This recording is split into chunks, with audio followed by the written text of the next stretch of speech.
राज्यपाल की नियुक्ति अनुच्छेद 155 नोट कर लो। राज्यपाल का पद पूछे 153, उसकी नियुक्ति पूछे 155। गवर्नर को कैसे हटाया जाए, संविधान में इसकी चर्चा नहीं है। आगे आ जाओ, बहुत सारा अनुच्छेद आज करवा दिए, आज बहुत सारा आर्टिकल करवा दिए। प्रधानमंत्री पद पर सर्वाधिक समय तक कौन आसीन रहा? सबसे ज्यादा समय तक इनमें से कौन व्यक्ति थे जो सबसे ज्यादा समय 67 से लेके 77 तक 10 साल इधर और 5 साल 15 साल? नेहरू जी को देखिए, 46 से लेके 64, इधर कितना हो गया? 4 4 8 और कितना हो गया उधर? 10 18 साल। सबसे ज्यादा समय तक प्रधानमंत्री के पद पर कौन रहे? पंडित जवाहरलाल नेहरू। सबसे ज्यादा समय तक 46 से लेकर 1946 से लेकर 1964 तक भारत के प्रधानमंत्री कौन रहे? नेहरू जी। उसके बाद इंदिरा गांधी 1867 से लेके पहले 80 तक, और फिर अभी तो 18 साल रहे किए थे। उसके बाद 1980 से 80 तक नहीं भाई, 77 तक, और फिर 1980 से लेके 85 तक, 85 तक 84 में मर गई था, चलिए 84 तक। चौधरी चरण सिंह ये बस कुछ ही दिनों तक रहे थे, 18 नहीं 1980 में बने थे, 1980 में ही खत्म। शास्त्री जी 1965 में रहे थे, 66 के लिए। चलिए ये भाई हमारा रहा। आगे आ जाओ, नेक्स्ट अगला सवाल। भारत का संविधान मान्यता प्रदान करता है। भारत का संविधान भारत को किस रूप में मान्यता प्रदान करता है? केवल धार्मिक अल्पसंख्यक के रूप में, आर्थिक एवं धार्मिक एवं भाषाई अल्पसंख्यक, या केवल भाषाई? दोनों, भाषाई और धार्मिक दोनों।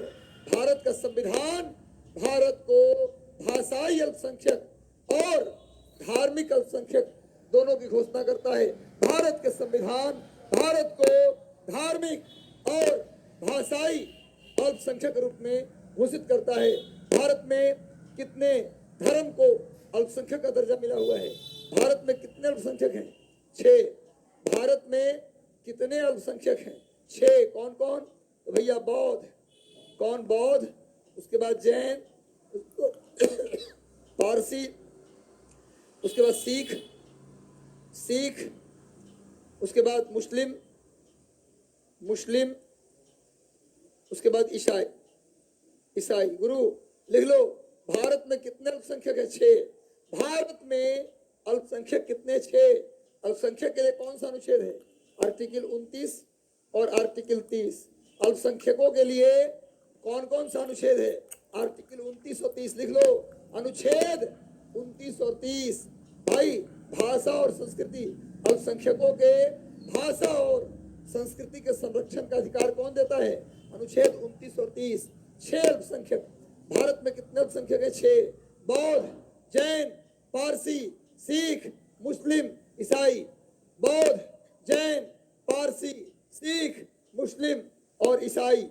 चलो गुरु आगे आ जाओ। निम्नलिखित में से वर्ष 1947 में भारत को आजादी मिली। 1947 में भारत को आजादी किस योजना के तहत मिली? कौन सी योजना थी? इनमें से किस योजना के तहत भारत को आजादी मिली? जितने लोग जुड़े हैं सेशन को लाइक कर दो। आज कुछ नया क्वेश्चन करने की हमने कोशिश की है। आज साइंस का भी सवाल है, भूगोल का भी सवाल है। भारत को स्वतंत्रता मिली किस योजना के तहत? इसमें से माउंट बेटन प्लान के तहत भारत को आजाद करने की बात की गई। माउंट बेटन प्लान को प्लान बाल्कन भी कहा जाता है। माउंट बेटन प्लान को प्लान बाल्कन भी कहा जाता है। और ये कब आया था? 3 जून 1947। लिखो गुरु, माउंट बेटन प्लान को 3 जून की योजना भी कहते हैं। माउंट बेटन प्लान को 3 जून की योजना भी कहते हैं। माउंट बेटन प्लान को प्लान बाल्कन भी कहा जाता है। माउंट बेटन प्लान के तहत पैरामाउंटेसी को समाप्त कर दिया गया था। पैरामाउंटेसी देखो भैया, माउंट बेटन प्लान के तहत पैरामाउंटेसी को समाप्त कर दिया गया था। माउंट बेटन प्लान के तहत पैरामाउंटेसी को समाप्त कर दिया गया था। चलो जल्दी करिए, आगे आ जाओ। नेक्स्ट जल्दी करते हैं। संविधान सभा के स्थायी अध्यक्ष कौन थे? संविधान सभा के स्थायी अध्यक्ष कौन थे? Sir BN Rau, doctor Rajendra Prasad, B.R. Ambedkar, Sachchidananda Sinha. संविधान सभा के स्थायी अध्यक्ष थे राजेंद्र प्रसाद और अस्थायी अध्यक्ष थे सच्चिदानंद सिन्हा। डॉक्टर सच्चिदानंद सिन्हा, डॉक्टर सच्चिदानंद सिन्हा, लिखो गुरु, डॉक्टर सच्चिदानंद सिन्हा ये थे संविधान सभा के अस्थायी अध्यक्ष। संविधान सभा के अस्थायी अध्यक्ष डॉक्टर सच्चिदानंद सिन्हा और संविधान सभा के स्थायी अध्यक्ष डॉक्टर राजेंद्र प्रसाद थे। आगे आ जाओ। संविधान के अंतर्गत बंदी प्रत्यक्षीकरण एक रीट है भाई। संविधान के अंदर सुप्रीम कोर्ट और हाई कोर्ट 5 प्रकार के रीट जारी करती है। संविधान के संरक्षण के लिए, संविधान की रक्षा के लिए, मौलिक अधिकार की रक्षा के लिए, मौलिक अधिकार की रक्षा के लिए और संविधान की रक्षा के लिए सुप्रीम कोर्ट और हाई कोर्ट ये दोनों 5 प्रकार के रीट जारी करती है। उसमें से एक रीट है बंदी प्रत्यक्षीकरण, हैबियस कॉर्पस, अंग्रेजी में बोलते हैं हैबियस कॉर्पस। मतलब होता है किसी भी व्यक्ति को गिरफ्तार करते हैं तो 24 घंटे के अंदर उसे मजिस्ट्रेट के सामने पेश करना है। भाई किसी भी गिरफ्तार व्यक्ति को 24 घंटे के अंदर मजिस्ट्रेट के सामने आपको पेश करना है। बंदी प्रत्यक्षीकरण जो आदेश है, ये बंदी प्रत्यक्षीकरण, परमादेश, उत्प्रेषण, इस प्रकार के 5 रीट सुप्रीम कोर्ट भी जारी करती है। सुप्रीम कोर्ट रीट जारी करती है अनुच्छेद 32 के तहत और हाई कोर्ट रीट जारी करती है अनुच्छेद 126 के तहत। सुप्रीम कोर्ट रीट जारी करती है अनुच्छेद 32 के तहत और हाई कोर्ट रीट जारी करती है अनुच्छेद 126 के तहत। और ये दोनों जारी कर सकती है क्या भैया? हाँ, उच्च तथा उच्चतम दोनों न्यायालय। भाई उच्च न्यायालय अनुच्छेद 126 के तहत, सॉरी 126 नहीं भाई, गलती से लिखा गया था, चेंज कर लो, 226। हाई कोर्ट रीट जारी करती है अनुच्छेद 226 के तहत और सुप्रीम कोर्ट जारी करती है अनुच्छेद 32 के तहत। और बंदी प्रत्यक्षीकरण एक रीट है जिसका मतलब होता है किसी भी गिरफ्तार व्यक्ति को 24 घंटे के अंदर जज के सामने पेश करिए। सजा मिलना होगा या छूटना होगा जज जाने, आपको थाने में नहीं रखना। और सुन लीजिए, बंदी प्रत्यक्षीकरण के लिए स्पेशली कौन सा अनुच्छेद है? आर्टिकल 22। लिखो, बंदी प्रत्यक्षीकरण के लिए अगर स्पेशली पूछा जाए कौन सा अनुच्छेद है, भाई ये तो उसके तहत जारी होता है रीट, पर बंदी प्रत्यक्षीकरण किस अनुच्छेद के तहत गिरफ्तार व्यक्ति को 24 घंटे के अंदर मजिस्ट्रेट के सामने पेश करना है, तो भैया अनुच्छेद 22। चलिए, दोनों जारी कर सकता है। हालांकि मैं बता दूं, रीट जारी करने के मामले में, रीट जारी करने के मामले में सुप्रीम कोर्ट का दायरा, सॉरी हाई कोर्ट का दायरा सुप्रीम कोर्ट से बड़ा है। हाई कोर्ट, सुप्रीम कोर्ट सिर्फ फंडामेंटल राइट में, भैया सुप्रीम कोर्ट सिर्फ फंडामेंटल राइट के केस में ही रीट जारी करती है, लेकिन हाई कोर्ट फंडामेंटल राइट और अन्य चीजों में भी रीट जारी कर सकती है। यानी कि कहा जाए कि सुप्रीम कोर्ट की तुलना में हाई कोर्ट का क्षेत्र रीट जारी करने में ज्यादा बड़ा है। अभी मैं सोचना कि सर नीचे के कोर्ट है तो कैसे ज्यादा है? भाई सुप्रीम कोर्ट सिर्फ मौलिक अधिकार के केस में ही जारी कर सकती है रीट, लेकिन हाई कोर्ट मौलिक अधिकार और अन्य क्षेत्रों में भी रीट जारी कर सकती है। आगे आओ, नेक्स्ट। राज्यसभा के सदस्यों को नामित नहीं नामित, राज्यसभा के सदस्यों को नामित, नॉमिनेट कौन करता है? राज्यसभा के सदस्यों को नॉमिनेट, आप जानते हैं राज्यसभा में खेल, साहित्य, सिनेमा, कला, संस्कृति और साहित्य के अलग अलग क्षेत्रों से बड़े बड़े लोगों को, जो नामी लोग हैं, जो देश के सम्मान को आगे बढ़ाए हैं, उनमें से 12 लोगों को डायरेक्ट बिना चुनाव लड़े राज्यसभा का सांसद बना देते हैं। कौन? राष्ट्रपति। राष्ट्रपति राज्यसभा में 12 लोगों को नामित या मनोनीत करते हैं। राष्ट्रपति राज्यसभा में सांसद, चुनाव नहीं लड़ना, डायरेक्ट। आप खेल के कोई बड़ा हस्ती है, डायरेक्ट राज्यसभा के सांसद बनिए। सचिन बने थे, रेखा फिल्म के बहुत बड़ी हस्ती है, रेखा थी, डायरेक्ट राज्यसभा सांसद बनी। तो फिल्म से, साहित्य से और बहुत सारी जगह, संस्कृति से, कला से, नृत्य से फेमस पर्सनैलिटी है भारत का, उनको डायरेक्ट राष्ट्रपति क्या करते हैं? राज्यसभा का सांसद बना देते हैं। कितने लोगों को? 12। राज्यसभा में पूछा जाए कितने लोगों को राष्ट्रपति नॉमिनेट करते हैं? बोलो, कितने लोगों को राष्ट्रपति राज्यसभा में नॉमिनेट करते हैं? तो 12। चलिए आगे आ जाओ, नेक्स्ट, अगला सवाल। भारतीय संसद के दोनों सदनों के संयुक्त अधिवेशन का सभापतित्व कौन करता है? दोनों सदनों कल बताया था, कल यदि सेशन देखे होंगे तो कल बताया था, दोनों सदनों के संयुक्त अधिवेशन का अध्यक्षता कौन करता है? तो भारत के लोकसभा के अध्यक्ष, लोकसभा स्पीकर, लोकसभा का स्पीकर। मैंने बताया था अनुच्छेद कितना, 118(1) के तहत भाई अभी तक संसद का ज्वाइंट सेशन 3 बार बुलाया गया है। 1961, 1978, 2002 बताया था ना। 1961 में दहेज प्रथा कानून को लेकर के, 1978 में बैंकिंग सेवा विधेयक के लेकर के, और 2002 में आतंकवाद निरोधी कानून को लेकर के। तो लोकसभा अध्यक्ष संसद के संयुक्त अधिवेशन की अध्यक्षता करता है। संसद के संयुक्त अधिवेशन की अध्यक्षता कौन करता है? लोकसभा। सुन लीजिए मेरी बात, और एक चीज और सुन लो भाई, संसद के संयुक्त अधिवेशन केवल साधारण विधेयक में बुलाया जा सकता है। कल मैंने बताया था संसद का संयुक्त अधिवेशन केवल और केवल साधारण विधेयक, ऑर्डिनरी बिल पे बुलाया जा सकता है। मनी बिल, धन विधेयक या संविधान संशोधन विधेयक पर संसद का ज्वाइंट सेशन नहीं बुलाया जाता। संसद का ज्वाइंट सेशन बुलाता राष्ट्रपति है अनुच्छेद 108 के तहत। अनुच्छेद 108 के तहत संसद का ज्वाइंट सेशन बुलाता राष्ट्रपति है, लेकिन उसकी अध्यक्षता कौन करता है? लोकसभा का अध्यक्ष। बुलाया जाता है अनुच्छेद 108 के तहत। कौन बुलाता है? राष्ट्रपति। अध्यक्षता करता है लोकसभा अध्यक्ष 118(1) के तहत। अध्यक्ष अगर ना हो तो करेगा उपाध्यक्ष, वो भी ना हो तो राज्यसभा का उपसभापति। चलिए, संसद के दोनों सदनों का संयुक्त अधिवेशन बुलाता कौन है? बुलाता कौन है बता चुका हूं, भारत का राष्ट्रपति अनुच्छेद 108 के तहत। बुलाता कौन है? राष्ट्रपति। किस केस में? साधारण विधेयक। आगे आओ, निम्नलिखित में से कौन लोकसभा का नेतृत्व करता है? लोकसभा का नेतृत्व यानी लोकसभा का संचालन इनमें से कौन करता है? लोकसभा का स्पीकर, लोकसभा अध्यक्ष। अगुरु, लोकसभा अध्यक्ष का जो पद है वो कहां से लिया गया है?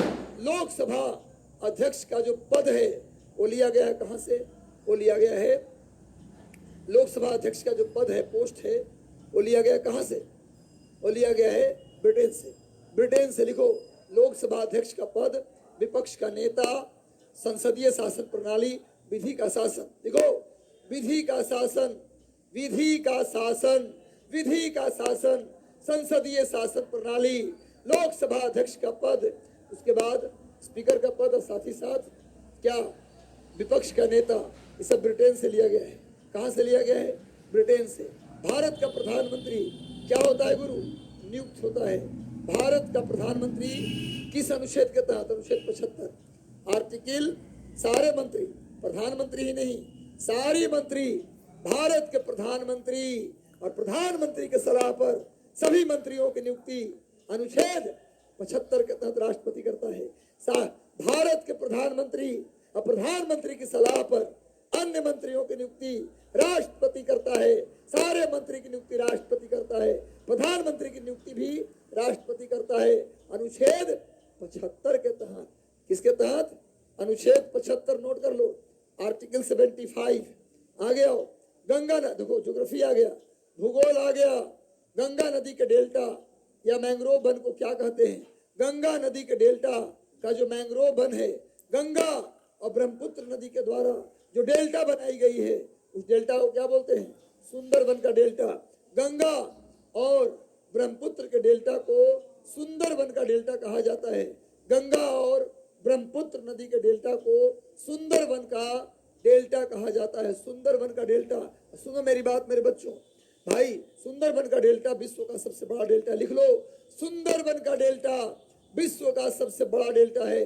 सुंदरवन का डेल्टा विश्व का सबसे बड़ा डेल्टा है। कौन बनाता है? गंगा और ब्रह्मपुत्र नदी। कौन बनाता है? गंगा और ब्रह्मपुत्र नदी। और किसके लिए फेमस है? Royal Bengal tiger. यहाँ क्या रहता है? रॉयल बंगाल टाइगर, जो भारत का राष्ट्रीय पशु है। रॉयल बंगाल टाइगर जो कि भारत का राष्ट्रीय पशु है। भारत में सबसे अधिक कौन सी मिट्टी पाई जाती है? भारत में सबसे अधिक क्षेत्रफल पर कौन सी मिट्टी पाई जाती है? भारत। एक बार सेशन को लाइक कर दो गुरु, जितने लोग जुड़े हो सेशन को लाइक कर दो। खमठोक ठेलता है जब नर, पर्वत के जाते पांव उखड़, मानो जब जोर लगाता है पत्थर पानी बन जाता है। चलो, सबसे ज्यादा जलोढ़ मिट्टी। और सुन लो, सबसे अधिक क्षेत्रफल पर जलोढ़ मिट्टी। और सबसे ज्यादा उपजाऊ पूछे तब भी क्या होगा? जलोढ़ मिट्टी। जलोढ़ मिट्टी अगर पूछे भारत की सबसे अधिक उपजाऊ मिट्टी, सबसे अधिक उपजाऊ मिट्टी तो जलोढ़ मिट्टी। सबसे ज्यादा क्षेत्रफल वाली मिट्टी तो जलोढ़ मिट्टी। नोट कर लो गुरु। और जलोढ़ मिट्टी को हम काप मिट्टी भी कहते हैं। जलोढ़ मिट्टी को हम लोग काप मिट्टी भी कहते हैं। जलोढ़ मिट्टी को हम लोग कछारी मिट्टी भी कहते हैं। कछारी मिट्टी भी कहते हैं। भाई जलोढ़ मिट्टी दो प्रकार की होती है, नई और पुरानी। नई और पुरानी। नई जलोढ़ मिट्टी को बोलते हैं खादर। नई जलोढ़ मिट्टी को बोलते हैं खादर और पुरानी जलोढ़ मिट्टी को बोलते हैं बांगर। नई जलोढ़ मिट्टी को खादर और पुरानी जलोढ़ मिट्टी को क्या बोलते हैं? बांगर। नई जलोढ़ मिट्टी को खादर और पुरानी जलोढ़ मिट्टी को क्या बोलते हैं? बांगर। स्क्रीनशॉट ले लो गुरु, स्क्रीनशॉट। आगे आओ। कपास उगाने के लिए कौन सी मिट्टी जानी जाती है? भाई कपासी मिट्टी। किस मिट्टी को कपासी मिट्टी भी कहते हैं? भाई काली मिट्टी। काली मिट्टी को कपासी मिट्टी भी कहा जाता है। किस मिट्टी को कपासी मिट्टी, काली मिट्टी को कहते हैं? काली मिट्टी को, ये बहुत इंपॉर्टेंट है, लिख लो, रेगूर मिट्टी भी कहा जाता है। काली मिट्टी को रेगूर मिट्टी भी कहते हैं। काली मिट्टी सबसे अधिक महाराष्ट्र में है। काली मिट्टी सबसे अधिक कहाँ है? महाराष्ट्र में। पर कपास का उत्पादन सबसे अधिक गुजरात में होता है। कपास के उत्पादन में नंबर 1 स्थान किस राज्य का है? गुजरात का। भाई काली मिट्टी सबसे ज्यादा महाराष्ट्र में, लेकिन कपास की सबसे अधिक खेती कहाँ होता है? गुजरात में। कपास की सबसे अधिक खेती गुजरात में, कपास का सबसे अधिक उत्पादन गुजरात में, और काली मिट्टी का सबसे ज्यादा विस्तार महाराष्ट्र में। काली मिट्टी को रेगूर मिट्टी या कपासी मिट्टी भी कहते हैं। और गुरु काली मिट्टी का निर्माण लावा के चट्टान के घिसने से हुआ है। काली मिट्टी का निर्माण लावा चट्टान, जो धरती के अंदर से गर्म पिघला हुआ लावा निकलता है, लावा चट्टान के घिसने से हुआ है। आगे आ जाओ। नेक्स्ट अगला सवाल। ऊंचे क्षेत्रों में लेटेराइट मिट्टी की रचना होती है। ऊंचे क्षेत्रों में लेटेराइट मिट्टी जो बनता है पहाड़ों पर, पहाड़ी क्षेत्रों में जो लेटेराइट मिट्टी बनता है उसका नेचर कैसा होता है? अम्लीय, एसिडिक। पहाड़ी क्षेत्रों में जो लेटेराइट मिट्टी बनता है, लेटेराइट मिट्टी का निर्माण लिख लो। लेटेराइट मिट्टी का निर्माण अति गर्मी और अति वर्षा के कारण हुआ है। अति गर्मी और अति वर्षा के कारण, लिख लो, निक्षालन प्रक्रिया से हुआ है। निक्षालन प्रक्रिया, इसको अंग्रेजी में बोलते हैं लीचिंग प्रोसेस। Leaching process. देखो गुरु, काली मिट्टी का निर्माण, लेटेराइट मिट्टी का निर्माण निक्षालन पूछा जाता है, किस प्रक्रिया से हुआ है? किस प्रक्रिया से हुआ है? निक्षालन प्रक्रिया से हुआ है। अति गर्मी और अति वर्षा के कारण। और लेटेराइट मिट्टी का नेचर कैसा होता है? अम्लीय। और इसमें स्पेशली काजू की खेती होती है। इसमें स्पेशली किसकी खेती होती है? काजू। चलिए स्क्रीनशॉट ले लो इसका, आप स्क्रीनशॉट ले लो। आगे आ जाओ गुरु। नेक्स्ट, लेटेराइट मिट्टी महत्वपूर्ण रूप से कहाँ पाई जाती है? लेटेराइट मिट्टी महत्वपूर्ण रूप से मालाबार क्षेत्र में मिलती है। लेटेराइट मिट्टी मालाबार तटीय क्षेत्रों में मिलती है। मालाबार तटीय क्षेत्र में, केरल में सबसे ज्यादा लेटेराइट मिट्टी कहाँ मिलती है? केरल में। केरल का जो तटीय क्षेत्र है, सबसे नीचे में जो केरल का तटीय क्षेत्र है, यहाँ मिलता है लेटेराइट मिट्टी। सबसे ज्यादा लेटेराइट मिट्टी का विस्तार कहाँ है गुरु? केरल में। आगे आ जाओ। नेक्स्ट, खरीफ की फसल काटी जाती है। भैया 3 फसल होता है, खरीफ, रबी, जायद। खरीफ फसल के 3 प्रकार, खरीफ, रबी और जायद। खरीफ फसल गुरु, खरीफ फसल जून जुलाई में बोया जाए। ऐसा फसल जो जून जुलाई में बोया जाए, नवंबर में काटा जाए, उसे बोलते हैं खरीफ।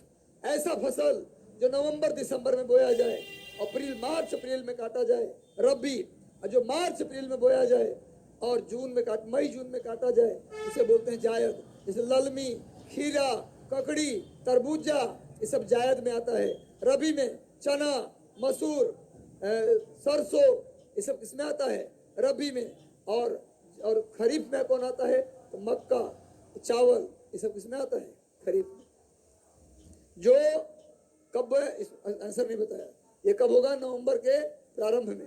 गुरु जो जून जुलाई में बोया जाए, ऐसा कोई फसल जो जून जुलाई में बोया जाए, नवंबर के पहला सप्ताह में काटा जाए, उसे बोलते हैं खरीफ। जो नवंबर दिसंबर में बोया जाए, मार्च अप्रैल में काटा जाए, रबी। और जो मार्च अप्रैल में बोया जाए और मई जून में काटा जाए, जायद। चलिए आगे आइए। नेक्स्ट, लंबे रेशे वाली फसल इनमें से कौन है? कौन सा ग्रुप है जो लंबे रेशे वाली फसल है? जूट, गन्ना, अलसी, कपास, मक्का, तंबाकू।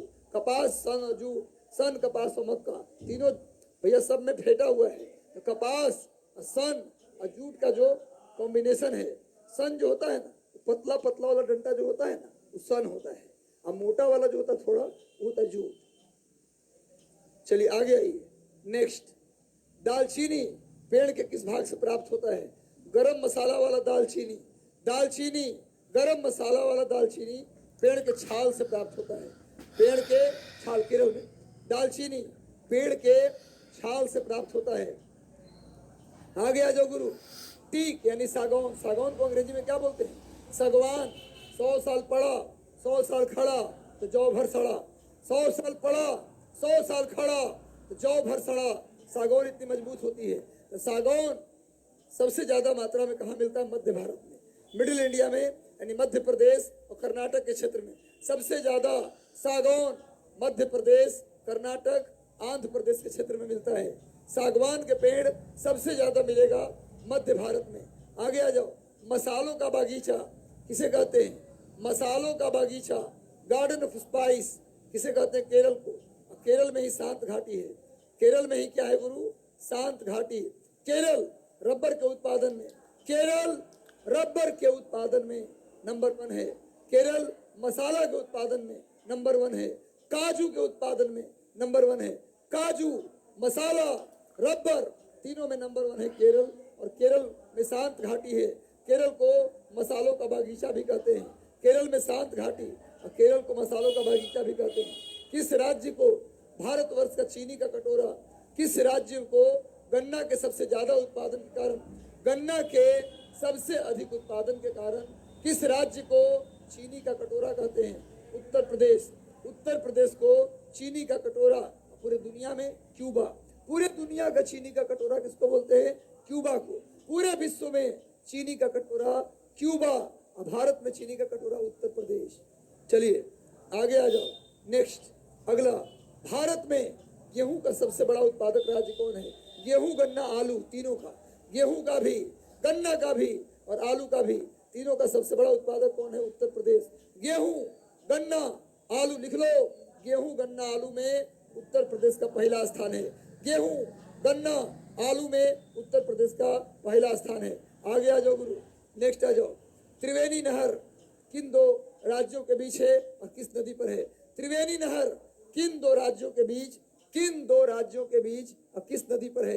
त्रिवेणी नहर बिहार और उत्तर प्रदेश के बीच है। त्रिवेणी नहर बिहार और उत्तर प्रदेश के बीच पे है, बीच में है, और गंडक नदी पर है। त्रिवेणी नहर बिहार और उत्तर प्रदेश के बीच में है और गंडक नदी पर है। आगे आ जाओ गुरु। नेक्स्ट, भारत में किस राज्य को भारत के चावल का कटोरा कहते हैं? चावल का कटोरा किसको बोलते हैं? धान की डलिया किसको बोलते हैं? दोनों अलग अलग है। धान की डलिया, धान की डलिया बोलते हैं छत्तीसगढ़ को, धान की डलिया बोलते हैं छत्तीसगढ़ को, लेकिन चावल का कटोरा बोलते हैं आंध्र प्रदेश को। चावल का कटोरा आंध्र प्रदेश, चावल का कटोरा आंध्र प्रदेश, धान की डलिया छत्तीसगढ़, धान की डलिया छत्तीसगढ़, चावल का कटोरा आंध्र प्रदेश। गन्ने का अधिकतम उत्पादन करने वाला प्रदेश कौन है? अभी बताया हूँ। गन्ना, गेहूं, गन्ना, आलू, तीनों में कौन है जी? उत्तर प्रदेश। आगे, मसाला, मसाला, रबर, काजू, केरल। तंबाकू में आंध्र प्रदेश। दाल और सरसों में, बाजरा में, बाजरा, दाल, सरसों राजस्थान। सोयाबीन में मध्य प्रदेश। जूट में, चावल में पश्चिम बंगाल। सब याद करो। चाय में असम, और कॉफी, मक्का, रेशम में, कॉफी, मक्का, रेशम में कर्नाटक। चलो गुरु, ये सब जानते हो। हम थोड़ा तेज बोल रहे हैं, पर वीडियो को रोक देना और रोक रोक करके नोट कर लेना बाद में। चलो, गन्ने का हो गया। आ गया। किस पेड़ से? कुनैन, कुनैन एक दवाई है। मलेरिया, मलेरिया जब होता है, मच्छर काट लेता है, मादा एनोफिलीज, मादा एनोफिलीज मच्छर के काटने से एक प्रोटोजोआ है प्लाज्मोडियम। मादा एनोफिलीज मच्छर के काटने से प्लाज्मोडियम प्रोटोजोआ फैल जाता है शरीर में, जिसके कारण मलेरिया नामक बीमारी होती है। मलेरिया बीमारी किस प्रोटोजोआ से होता है? प्लाज्मोडियम। प्लाज्मोडियम प्रोटोजोआ कौन मच्छर के काटने से होता है? मादा एनोफिलीज। तो गुरु मलेरिया के इलाज में कुनैन का इस्तेमाल करते हैं। कुनैन दवाई का ये प्राप्त होता है सिनकोना से, और सिनकोना सबसे ज्यादा मिलता है ब्राजील में। सिनकोना का पेड़ सबसे ज्यादा कहाँ मिलता है? ब्राजील में। सिनकोना वृक्ष से कुनैन प्राप्त किया जाता है जो मलेरिया की औषधि है। आगे आओ। भारत में ईख कितने माह में तैयार होता है? भारत में गन्ना, बताओ, किसान के बाल बच्चे हो, बताओ भारत में गन्ना कितने माह में तैयार होता है? 12 महीने, साल भर लग जाते हैं। 12 महीने में गन्ना तैयार होता है। तब चलता है क्या? तब चलता है कोलसार, और उसके बाद गुड़ बनता है। नहीं जी, आगे आओ। भारत का सर्वाधिक पटसन या नाल्टा जूट एक ही बात है भाई। सबसे ज्यादा जूट, सन जूट और चावल, सबसे ज्यादा सन, जूट और चावल, तीनों पश्चिम बंगाल। तीनों का आंसर होगा पश्चिम बंगाल। अब बिहार में जूट का सबसे बड़ा उत्पादक जिला पूर्णिया। बिहार में जूट का सबसे बड़ा उत्पादक जिला पूर्णिया। आगे आ जाओ गुरु। नेक्स्ट, भारत में जूट का सर्वाधिक क्षेत्रफल किस राज्य में है? सेम बात है, सबसे बड़ा जूट का उत्पादक बंगाल, तो सबसे ज्यादा क्षेत्रफल भी कहाँ? बंगाल में। जूट का सबसे बड़ा एरिया कहाँ है गुरु? बंगाल में। और बिहार में सबसे ज्यादा जूट किस जिले में? बिहार में सबसे बड़ा जूट किस जिले में? पूर्णिया। याद कर लो। अरेबिका एक प्रकार है किसका? अरेबिका किसका प्रकार है जी? कॉफी का। भाई अरेबिका किसका प्रकार है? कॉफी का प्रकार है अरेबिका। भारत में सबसे ज्यादा कौन सी कॉफी होता है? अरे यही कॉफी, अरेबिका कॉफी ही होता है। इंडिया में सबसे ज्यादा कॉफी कौन सा कॉफी होता है? अरेबिका कॉफी, ये भी याद कर लो। और कॉफी के उत्पादन में कर्नाटक का पहला स्थान है। कॉफी, मक्का और रेशम, तीनों में कर्नाटक का पहला स्थान है। चलो आगे आ जाओ। नेक्स्ट है गुरु, अगला कुफरी चमत्कार किसका प्रजाति है? कौन से कुफरी चमत्कार किसकी प्रजाति है? बीज की प्रजाति है, बताइए। कुफरी चमत्कार, कुफरी शिमला के बगल में। शिमला में क्या है? आलू अनुसंधान संस्थान। शिमला में पड़ता है कुफरी, बताया था मैंने क्लास में। शिमला में पड़ता है कुफरी, और कुफरी नाम से जो रहेगा, अब क्या मारिए? आलू। कुफरी चमत्कार, कुफरी शिमला में एक जगह है, और कुफरी नाम से जो रहे, क्या मारना है? आलू। देखो, केंद्रीय आलू अनुसंधान संस्थान शिमला में है। केंद्रीय आलू अनुसंधान संस्थान कहाँ है? शिमला में। केंद्रीय, लगता है मैच देखने में सब लगा हुआ है। चलो आगे आओ।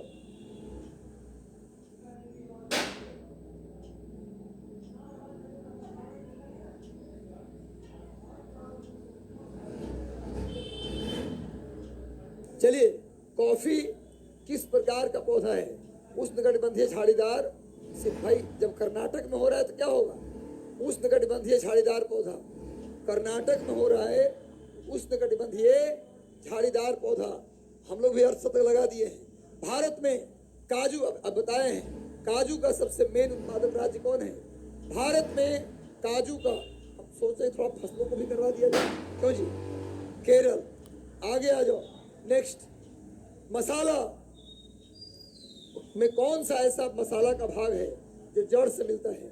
मसाला का कौन सा भाग है जो जड़ से प्राप्त होता है? लौंग, दालचीनी तो छाल से, लौंग फूल की कली से, और हल्दी होगा। भाई जड़ से कौन प्राप्त होता है? हल्दी। आगे आ जाओ। नेक्स्ट, अगला, कौन सा राज्य शहतूत के कीट पालन के लिए जाना जाता है? शहतूत के वृक्ष पर क्या पालते हैं? रेशम का कीड़ा। शहतूत के पेड़ पर रेशम का कीड़ा पालते हैं। इस कीड़ा पालने को क्या बोलते हैं? सेरीकल्चर। भाई रेशम का कीड़ा किस पेड़ पे पाला जाता है? शहतूत के वृक्ष पे पाला जाता है। और रेशम के कीड़ा पालने को क्या बोलते हैं? सेरीकल्चर। क्या बोलते हैं गुरु? सेरीकल्चर। तो सबसे ज्यादा सेरीकल्चर कहाँ होगा? कर्नाटक में। आगे आ जाओ। रेशम का उत्पादन में कर्नाटक नंबर 1 है। अब पूछा जाए किस पेड़ पर रेशम का कीड़ा पाला जाता है? शहतूत। किस पेड़ पर, कौन से पेड़ पर रेशम का कीड़ा पाला जाता है? शहतूत के पेड़ पर। और रेशम के कीड़ा पालना लिखो क्या बोलता है? रेशम के कीड़े को पालना क्या कहलाता है? सेरीकल्चर। आगे आओ गुरु। किस राज्य में गेहूं का प्रचुर मात्रा में उत्पादन होता है? बता चुके हैं, गेहूं, गन्ना, आलू, उत्तर प्रदेश। गेहूं, गन्ना, आलू में उत्तर प्रदेश। दाल, सरसों और बाजरा में राजस्थान। ज्वार में महाराष्ट्र। चीनी का प्रमुख उत्पादक देश कौन सा है? क्यूबा नहीं, भारत। और प्रमुख उत्पादक क्यूबा को तो चीनी का कटोरा बोलते हैं, लेकिन सबसे ज्यादा उत्पादन चीनी का कहाँ हो रहा है? भारत में। सबसे ज्यादा चीनी का उत्पादन भारत में हो रहा है। खाते भी लोग यहाँ जाते हैं। भारत में उगाई जाने वाली अधिकतर कॉफी की अभी बताया हूँ। भारत में उगाई, इसकी क्वेश्चन नहीं बताए तो कनपट्टी तोड़ेंगे। आज महामैराथन अथवा सुपर फास्ट सीरीज लेके चल रहा हूँ। गुरु बताओ, भारत में सबसे ज्यादा कौन सा कॉफी? अरेबिका भी तो बताया हूँ। सबसे ज्यादा कॉफी का उत्पादन कौन सा टाइप है? Arabica coffee. क्लासे में न है कि कहीं और ध्यान है? आप लोग चेहरा तक लगता है बूढ़ा हुआ चेहरा है। चलिए, हापुस आम का मूल स्थान कौन सा है? सबसे ज्यादा हापुस आम कहाँ होता है? हापुस आम सबसे ज्यादा महाराष्ट्र के रत्नागिरी जिले में। हापुस आम की एक प्रजाति है, आम की एक प्रजाति हापुस, जो कहाँ मिलता है भैया? महाराष्ट्र के रत्नागिरी जिले में। आगे आओ। नीली क्रांति का संबंध किससे है? नीली क्रांति भाई, व्हाइट रेवोल्यूशन, दूध उत्पादन के लिए श्वेत क्रांति, हरित क्रांति, खाद्यान्न फसल का उत्पादन, हरित क्रांति। उसी प्रकार से नीली क्रांति, मछली के उत्पादन, नीली क्रांति। और पिंक रेवोल्यूशन, गुलाबी क्रांति। ये झींगा मछली के लिए, झींगा मछली के लिए स्पेशली। गुलाबी क्रांति किसके लिए? झींगा मछली के लिए। पूरे नीली क्रांति मछली के लिए। नीली क्रांति मछली के लिए, नीली क्रांति। लाल क्रांति मांस के लिए और टमाटर के लिए। गोल क्रांति आलू के लिए। चलिए आगे आ जाओ। नेक्स्ट, अगला बिहार। तारपीन का तेल कहाँ से प्राप्त होता है? तारपीन का तेल इनमें से किस वृक्ष से प्राप्त होता है? बताओ जी, तारपीन का तेल किस वृक्ष से प्राप्त होता है? सिनकोना। तारपीन का तेल किस वृक्ष से प्राप्त होता है? सिनकोना। आगे आ जाओ। खेती का झूम विधि का व्यवहार कहाँ हुआ करता है? झूम कृषि मैंने बताया था, नागालैंड और मेघालय में। झूम कृषि कहाँ होता है? नागालैंड और मेघालय में। झूम कृषि को हम स्थानांतरित कृषि भी कहते हैं। झूम कृषि को स्थानांतरित कृषि। इसमें होता क्या है कि ऐसा पहाड़ जो पूरा जंगल से घिरा है, चारों तरफ जंगल ही जंगल है, तो वहाँ के लोग पेड़ काटते हैं, उसमें आग लगाते हैं, वहाँ तब तक खेती करते हैं जब तक बंजर न हो जाए, फिर आगे बढ़ते हैं, फिर पेड़ काटते हैं, उसमें आग लगाते हैं, तब तक खेती करते हैं जब तक बंजर न हो जाए। ऐसे करके पेड़ काटते चले जाते हैं, आगे बढ़ते चले जाते हैं। इसी को बोलते हैं शिफ्टिंग कल्टीवेशन, इसी को बोलते हैं स्थानांतरित कृषि, इसी को बोलते हैं स्लैश एंड बर्न। गुरु, ये होता है नागालैंड और मेघालय में। आगे आ जाओ। पेड़ को काट कर, आग लगाकर जो खेती करते हैं, उस खेती को ही बोलते हैं झूम कृषि। चलिए आगे आइए। कुल्लू घाटी हिमाचल प्रदेश में है। हिमाचल प्रदेश के कुल्लू घाटी किसके लिए प्रसिद्ध है गुरु? सेव के लिए। हिमाचल प्रदेश का कुल्लू घाटी किसके लिए प्रसिद्ध है? सेव के लिए।